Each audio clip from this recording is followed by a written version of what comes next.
लुकुरो Kurum कुथुम खलाये थांसा खलाये खाथरै बोर्डखांके BJP नि दाब्बा खाली शाखा मानिक सरकार डेपुटेशन नरानि मान बांता करै लुकुथुम बांता खानिनि मान बांता करै मालखुंबा नानानि सेब्रजागिया केबंनि बदल तै बीजेपी रखंगे जेफ्रु मुसंगो आफ्रुनो लुकुथुम बांदाबो खलायमानो जेफ्रु मुसंगो आफ्रुनो मुसुं तै खलायमानो केबंनि बदल शाखावो चप्रमुंबो खलायमानो लाइसेंस मानजा खाय इंगि तंसुबो अबाहायखनो मान बांता सिगजागै तंगो तामने होनबा पुलिस मुंसा या प्रेसया मुंसापन साया अबाहानो साका केबंनि बदलनि आदम मानिक सरकार আর যাতে মানুষকে বিভ্রান্ত করতে না পারে, প্রলোভিত করতে না পারে, সেই পথ বন্ধ করে দেওয়ার জন্য আপনাদের কিন্তু ঐক্যবদ্ধভাবে এগিয়ে আসতে হবে। মানুষ যদি ঐক্যবদ্ধ হয় তাহলে তবে এই মানুষ পারে না এমন কোনো বিষয় এই পৃথিবীতে নাই। এবং এরকম একটা জায়গায় দাঁড়িয়ে আপনাদের কাছে যেটা আবেদন করবো সবিনয় মার্ক্সবাদী কমিউনিস্ট পার্টির পক্ষ থেকে, বামপন্থী তত্ত্বের পক্ষ থেকে আমাদের বাছাই করা নেতা কর্মীরাই শুধু নির্বাচন মন্ডলের বাড়িতে যাবেন, এর জন্য অপেক্ষা করে থাকবেন, এটা কিন্তু ঠিক হবে। আপনারা একাধারে বামফ্রন্টের সমর্থক, মার্ক্সবাদী কমিউনিস্ট পার্টির সমর্থক, নেতা কর্মী সংগঠক, কোন কোনো গণতান্ত্রিক সংগঠনের সঙ্গে যুক্ত, অথবা মার্ক্সবাদী কমিউনিস্ট পার্টির সঙ্গে যুক্ত না, সরাসরি ভালো। কিন্তু এই যে অবস্থার কথাগুলো বললাম, এর থেকে পরিত্রাণ চান আপনাদের সবার কাছে বলবো, আপনার নিজের ঘরের লোকদেরকে সংগঠিত করুন, আপনারাই উদ্যোগ নিয়ে কে গেল না তার জন্য অপেক্ষা না করে আপনার আশেপাশে গ্রামে এলাকায় সব বাড়িতে যান, আপনার সুবিধা মতো, তাদের সুবিধা মতো গিয়ে বসুন, কথা বলুন, তাদের বোঝান, তাদেরকে সাহসী করুন। মানুষ যদি সাহসে ভর করে ঐক্যবদ্ধ হয়, কে মানুষ কাটতে পারে? আসলে তো ভয় পেয়েছে বিজেপি, এরা জানেন মানুষ যদি ভোট দিতে পারে তাহলে এদের বাক্স খালি যাবে। তাই মানুষ যাতে নিজের ভোট নিজে দিতে না পারে তার জন্য তারা ভয় ভীতি দেখাবার চেষ্টা করছে। এটা তাদের দুশ্চিন্তা।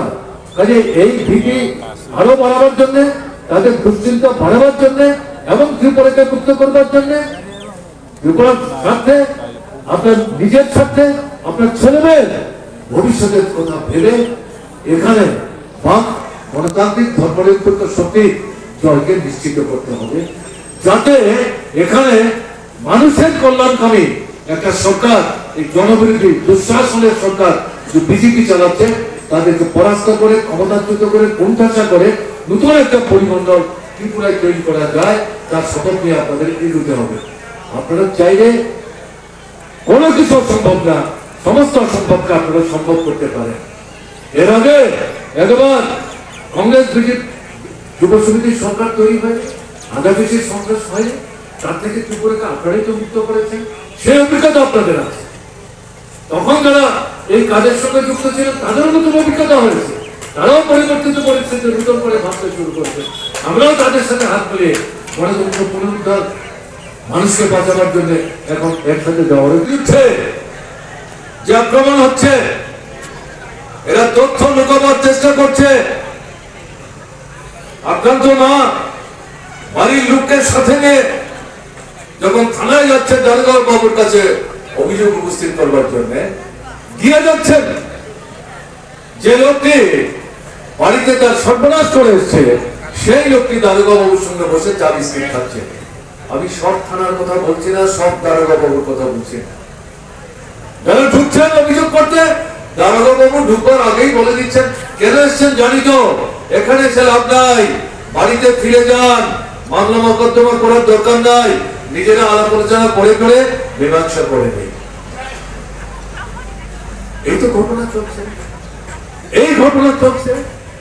এই যে আমি বললাম 25 জন আমাদের কমরেডকে খুন করেছে, একটা খুনি ধরা পড়েছে, ধরা পড়ে আমাদের কয়েকশো পার্টি অফিস পুড়িয়ে দিয়েছে, লুণ্ঠন করেছে।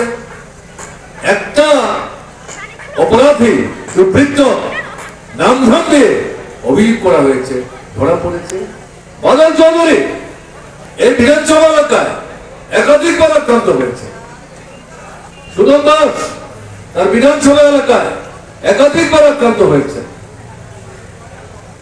রতন ভৌমিক বিধায়ক, প্রাক্তন মন্ত্রী কাকরামানের একাধিকবার নিজের বিধানসভা এলাকায় আক্রান্ত হয়েছেন। আমি আমার কথা বলছি না, আমি আমার ফিরিস্তি দেওয়ার জন্য সেখানে আসেনি। আমি 3 জনের নাম বলছি, আক্রান্ত হয়েছেন, পুলিশের সামনে অভিযোগ করেছেন। একটা অপরাধীকে আজ অব্দি গ্রেফতার করেনি, একটা অপরাধী। কত মানুষ ভোট দেয় ভারতবর্ষের বড় বড় রাজ্য, এটা উত্তরপ্রদেশ হোক, বিহার হোক, রাজস্থান হোক, দিল্লি হোক, আসাম হোক, মধ্যপ্রদেশ হোক, সেই রাজ্যগুলোতে 40, 45, 50, 55 ভাগের বেশি মানুষ ভোট দেয় না, দেওয়ার সুযোগই নেই। কিন্তু ত্রিপুরায় যখন মানুষ শুনে যে এখানে 88, 90, 92, 93 ভাগ মানুষ ভোট দেয়, রাত্র, শীতের রাত্র বাচ্চাকে কোলে নিয়ে মুসলিম মা রাত্র 12:30টায় 1:30টায় ভোট দিচ্ছেন, তারপর বাড়িতে ফিরছেন। কারণ লাইন অনেক বড় হয়ে গেছে, একটা ভোট কেন্দ্রে অনেক ভোটার, ফলে পেছনে যারা আসছেন, আগে যারা দাঁড়িয়ে আছেন তাদের ভোট দেওয়ার শেষ না হলে পর পেছনে যারা আসছেন তাদেরকে তো আগে ভোট দিতে দেবে না, মহিলাই হোক আর যাই হোক। ফলে দেখা গেছে 2018 নির্বাচন ত্রিপুরার বিভিন্ন মহকুমায় রাত্র 9টা, 10টা, 10:30, 11টা পর্যন্ত ভোট হয়েছে। তার আগের বিধানসভার কথা বলছি, 2013 কৈলাসহরে রাত্র 1:30টা পর্যন্ত মুসলিম মা বাচ্চাকে কুলে নিয়ে ভোট দিয়ে তারপর বাড়িতে গেছে। মুখ্যমন্ত্রী ডক্টর মানিক সাহার মুখ এবং স্লোগান হচ্ছে ত্রিপুরায় নরেন্দ্র মোদী এবং মানিক সাহার সরকার গঠন করতে হবে। আরে এই ভদ্রলোক মুখ্যমন্ত্রী হলেন কি করে? অটোয়ারি কেন্দ্র আপনারা জানেন না, আপনাদের জানার জন্য বলছি। হয়তো ঋষমুখ থেকেও বাছাই করে লোক নিয়েছে।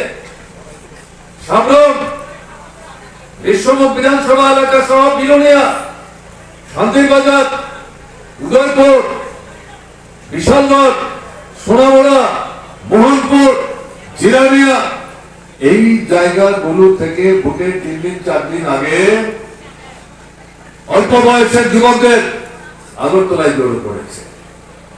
ভোটের দিন মানুষ যখন ভোট দিতে বেরোচ্ছেন, আগরতলায় 2টো বিধানসভা কেন্দ্রের ভোট, রাস্তায় রাস্তায় তাদেরকে আটকানো হচ্ছে।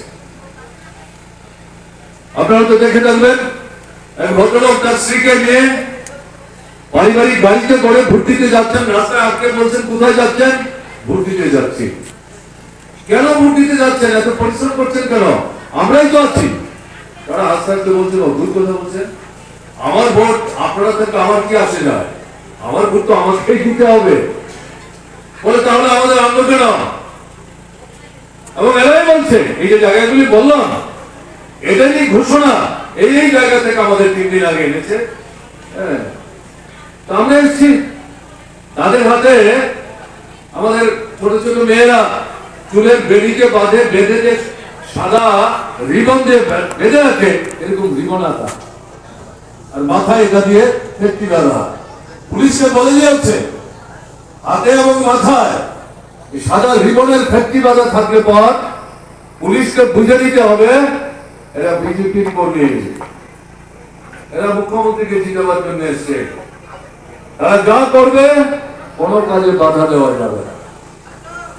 এবং তাই হচ্ছে না, সেই ভদ্রলোক আস্তে আস্তে বলছেন, আরে আপনারা এসছেন মুখ্যমন্ত্রীর হয়ে কাজ করবার জন্য, আমি তো যাচ্ছি স্পিকার নিয়ে মুখ্যমন্ত্রীকেই ভোট দেবো। কারণ মুখ্যমন্ত্রী আমাদের এলাকায় ভোটের আগে প্রচারে গিয়েছিলেন, আমাদের সঙ্গে কথা বলতে বলেছেন, কথা বলতে গিয়ে বলেছেন আমি তো এখন মুখ্যমন্ত্রীর দায়িত্বে আছি, কিন্তু এটা নিশ্চিত করতে গেলে পর এই উপনির্বাচনে আমাকে জিততে হবে, কাজে মুখ্যমন্ত্রীর দায়িত্ব পালনের জন্য আপনারা দয়া করে আমাকে ভোট দিয়ে সাহায্য করবেন।